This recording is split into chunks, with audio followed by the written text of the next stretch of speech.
Director Wilson is just wrong as a person. Defending the cleaning lady, Mrs. Johnson, who had been doused with a bucket of water, I stood up to my arrogant boss and got demoted for it. You dare talk back to me, woman? That's why this is happening to you. Your career is over. Director Wilson sneered. But then, President Taylor came to my house, looking pale, begging. Please, come back immediately. I need you. In the president's office, bewildered and trying to grasp the situation, I was met by a surprising individual. My name is Megan. Having graduated high school, I started working this year as a new employee in a mid-sized company. I lost my parents in an accident when I was young and only had my grandparents. Even past the retirement age, they worked hard to let me finish high school. Megan, you're smart. You should go to college. My grandparents urged, but I didn't want to burden them further, so I chose to work instead. To lessen their load, I started living alone when I got the job. The work, filled with new challenges, was tough, but I was motivated to repay my grandparents for raising me. Luckily, my seniors were incredibly kind, always explaining things clearly. Determined not to let them down, I worked hard too. However, there was one presence that unnerved me. My boss, Director Wilson. Arrogant and belligerent, he'd shout at the slightest displeasure. The seniors said he was the president's relative, protected by nepotism, unskilled but untouchable, feared for demoting disliked subordinates. Everyone endured his behavior. Being a high school graduate, a newbie, and a woman, I was an easy target for his stress relief, faced daily with his sarcasm. Others noticed but could only comfort me in his absence. I endured, telling myself this was the working world, not wanting to lose my job and worry my grandparents. If I lost my job, my grandparents would also be worried. Even in such a workplace, someone comforted me. Emily Grace Johnson, the cleaning lady, a gentle, always smiling woman. She'd encourage me whenever I vented about my boss. You're working so hard, aren't you?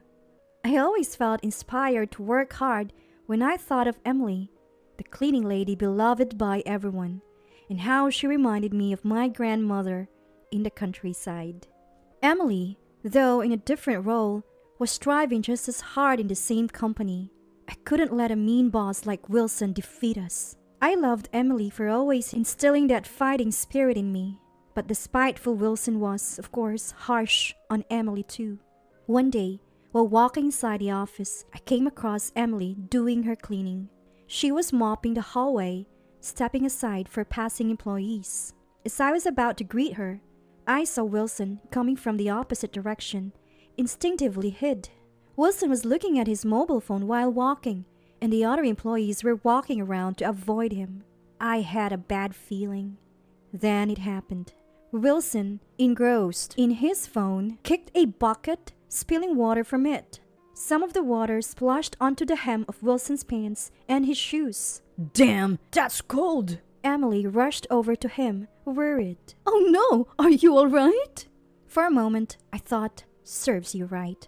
But then I remembered that it was Wilson, the mean one. He started making a fuss, even though he was barely wet. Hey, old lady, your fault! My clothes and shoes got wet! Wilson spat angrily. Clearly, it was Wilson's fault for walking while looking at his phone. Emily had carefully placed the bucket out of the way in the corner of the hallway. I felt angry that Wilson was so upset, especially since he was the one who made more work for Emily. I'm sorry. I'm so sorry, Emily said, confused and flustered. Wilson shouted at her. I have an important business meeting coming up. What am I supposed to do now? I'm so sorry. You got wet. What should we do? Emily, apologizing repeatedly, knelt on the floor and began wiping Wilson's shoes with a clean towel. It's not about saying sorry, old woman. While shouting, Wilson grabbed the bucket, still partly filled with water. Oh, Emily, watch out!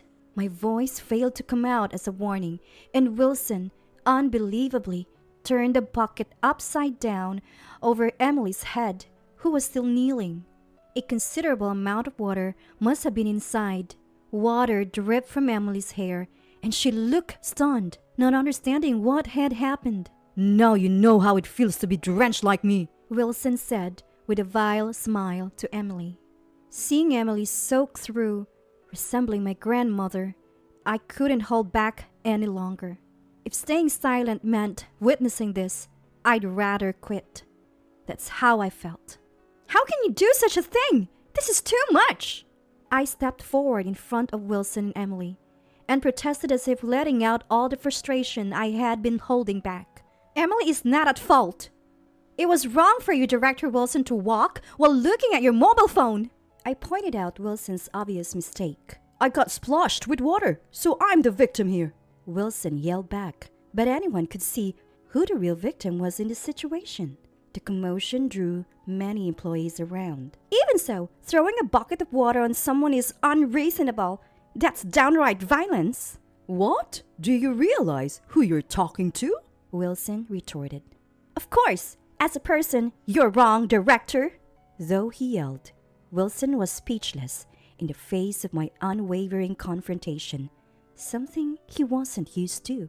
Wilson silently offered a handkerchief to the drenched Emily. Seeing it was far from enough, she glared at the standing Wilson. As the crowd gathered, making it awkward, he shouted, "You better be ready for what's coming after saying that to me," and quickly walked away. "Thank you, Megan." Tears welled up in Emily's eyes, usually always smiling, but now looking sad. It pained me to see her like this, wondering if Megan is okay after saying that. Emily was more concerned about me than herself being wet. "I'm fine, don't worry." Though I was nervous inside for speaking my mind to Wilson for the first time, I maintained composure and helped clean up the spilled water. After parting with Emily and returning to work, I found Wilson's usual seat empty. He must have gone to the president's office to tattle on me. I might lose my job over this. I worried but also felt I haven't done anything wrong. Expressing my thoughts to Wilson had oddly cleared my mind, helping me focus on work. The next day, fears came true. I was suddenly issued a transfer order to the countryside. Stunned, Wilson approached my desk, gloating. "That's what you get for talking back to me, a woman. Your life's over now." Watching his triumphant face, frustration welled up in me. Looking around, naturally no one dared to stand up to Wilson.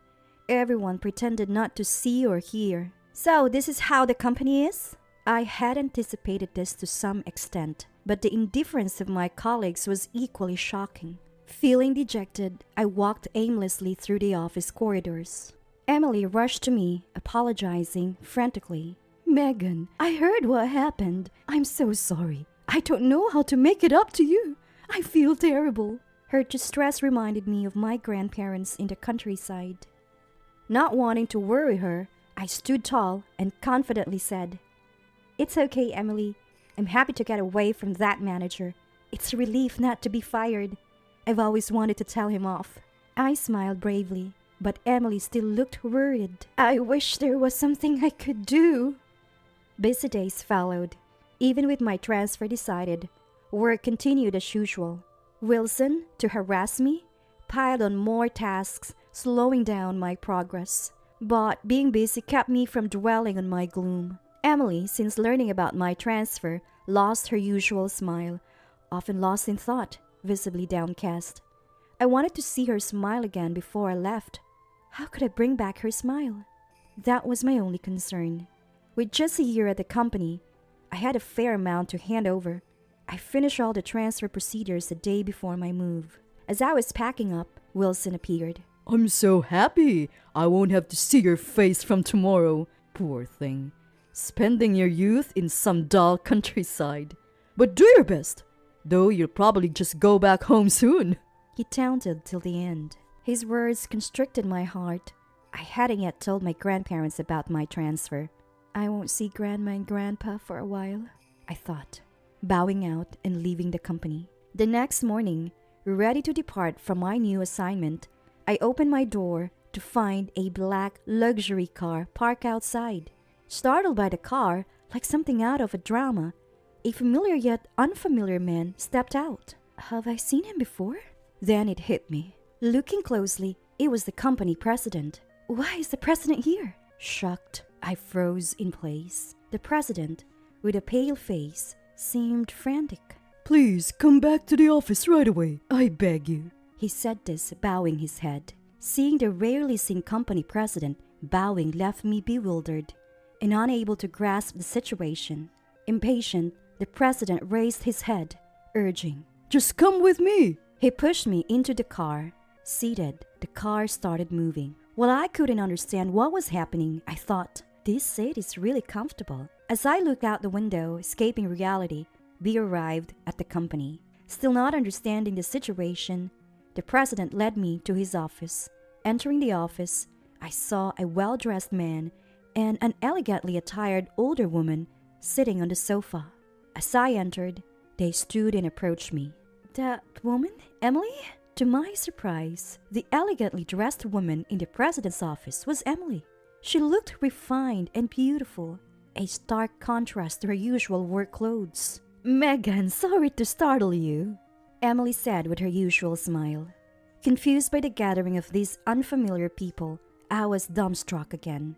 The president, upon entering, seemed apologetic towards the suited man, while Emily smiled at me. The well-dressed man changed the uneasy atmosphere. First, he said, offering me his business card. It bore the name of a major corporation, a key business partner influencing my company's fate. The name was Lucas Benjamin Johnson, with the title CEO. My mom always speaks highly of you. President Johnson greeted me, and I looked at Emily, who nodded with a smile. Then I realized Emily was Johnson's mother. Emily, who always loved cleaning, chose to work in cleaning so as not to rely entirely on her son, who is the president. It happened to be at the company where I work. For her, it was convenient to work while keeping an eye on her son's business partners. Emily knew of Wilson's bad reputation, but felt helpless and had been troubled for a long time. However, after I was transferred for defending her, she consulted her son to help me. Emily never used her position as the president's mother for work issues before, but this time she did, feeling a bit embarrassed as she explained. When I was splashed with water, I was really sad, but so happy Megan helped me, she said, holding my hands warmly, spreading a gentle feeling in my heart. President Johnson, watching us with a calm gaze, turned to our president with a stern look, saying, I cannot continue business with a company that transfers young employees for doing the right thing. We'll need to reevaluate our relationship.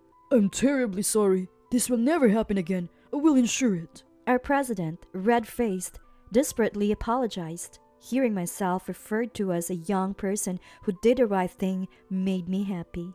I believed I had done the right thing. Yet after being transferred and receiving no support from anyone, I started doubting if I was fit for the corporate world. But Johnson's words gave me confidence for the first time that I hadn't been wrong.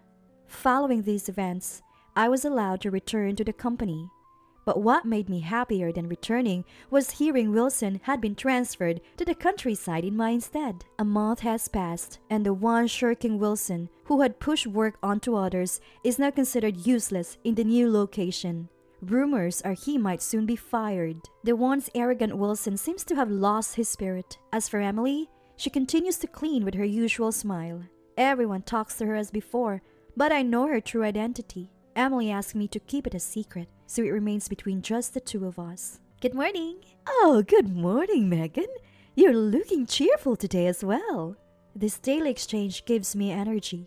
And while other employees greet each other similarly, the president is the only one who makes a deep, almost 90-degree bow before heading to his office. Knowing why he does this makes me smile a bit, but the other employees, who don't know the reason, initially cared, but now nobody seems to mind. Our once autocratic president has changed his ways, and the workplace has become much more pleasant since Wilson left.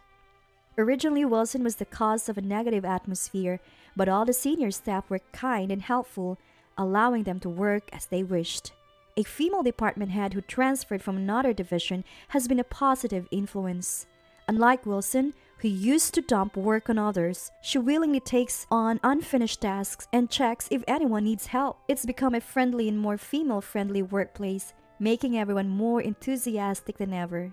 When I first joined this company, I thought enduring hardships was part of society. Seeing others put up with unfair treatment for the sake of their jobs, I believed I had to do the same. But my experience with Wilson and Emily changed my mind about enduring the unreasonable.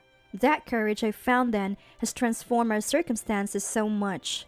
Since that incident, I've stopped tolerating nonsense and started speaking my mind clearly. Enduring isn't what society is about. A better society is something we must build ourselves.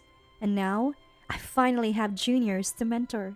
Teaching others is a great learning experience. Since then, my days have been filled with motivation and have started to shine. Alright, with my next paycheck, I'll take my grandparents on a trip. I can now proudly meet them. I feel thrilled at the thought of showing my grandparents how much I've grown.